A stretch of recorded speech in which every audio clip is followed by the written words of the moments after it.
Hi there, this is Princy.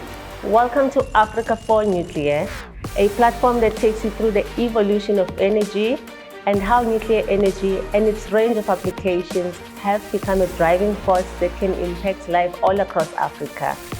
Myself and some of my friends across the globe are super excited to be your guide as we cut across through all intersections of nuclear energy.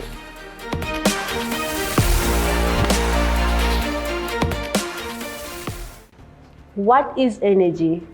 In simple terms, energy is the ability to do work. Modern civilization is possible because people have learned how to change energy from one form to another and then use it to do work. Remember the evolution of energy in the first episode. So energy provides many different uses, such as heat to stay warm or to cook food, lighting for visibility, motion to enable faster travel and movement, electrical to power up our machines, appliances, and equipments, chemicals such as gas for heaters, and many more. Where does this energy come from? There are different sources of energy, and the primary ones take many forms, including nuclear energy, fossil fuels, for example, coal, oil, and natural gas, and renewable energy sources such as geothermal, wind, solar, and hydropower.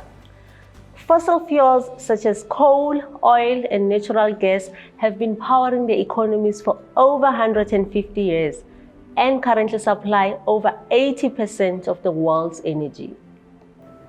Fossil fuels formed millions of years ago from the carbon-rich remains of animals and plants as they decomposed, compressed, and heated underground. When fossil fuels are burned, the stored carbon and other greenhouse gases are released into the atmosphere. An excess buildup of greenhouse gases in the atmosphere have caused dramatic changes to the Earth, a trend that will worsen as more fossil fuels are burned. Renewable energy is energy generated from natural resources. For example, sunlight, wind, rain, tides, and geothermal heat. Of these sources, solar and wind accounted for 10% of the world's electricity generation in 2020.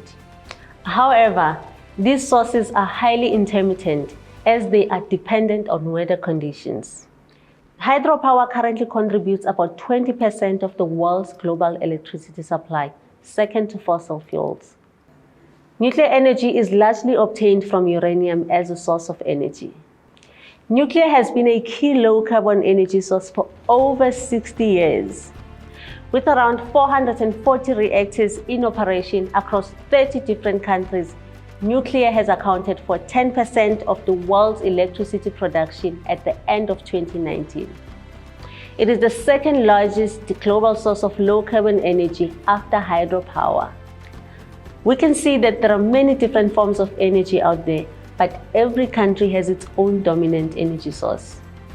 So I will be finding out from my fellow South Africans what is our country's dominant source of electricity generation. You can let me know in the comment section which source of electricity generation is dominant in your own country.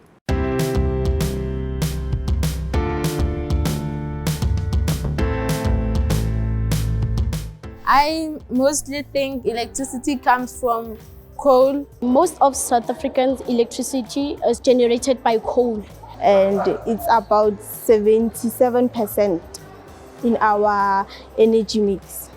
I think they use coal and water to get electricity. I think in a process called hydrolysis. In South Africa, most of our energy comes from coal sources, which is about 90%. And the other contribution would be your nuclear, your hydro, as well as solar and wind. Well, it seems like South Africans have figured out that coal is the dominant source of electricity generation in our country. However, when it comes to the percentage of it in our energy mix, people are not sure. So we consulted Stats SA.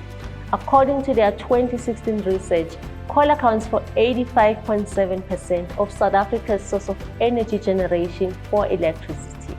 That is a lot. it only leaves 15% for the rest of the sources to share. 5.2% of what is left comes from nuclear energy. Clearly, if Africa is to address the issues of energy poverty while dealing with the effects of climate change, this figure needs to increase radically. So I'm calling upon everybody, young and old, male and female, to join forces and push our leaders to commit to increasing this meager 5% of nuclear capacity to 50% by 2050, so that we can be able to effectively deal with issues of energy poverty and effects of climate change in the continent.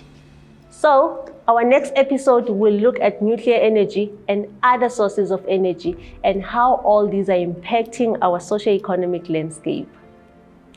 If you have any questions, just drop your comment below, and don't forget to follow #Africa4Nuclear on Facebook, Instagram, TikTok, Twitter, and YouTube.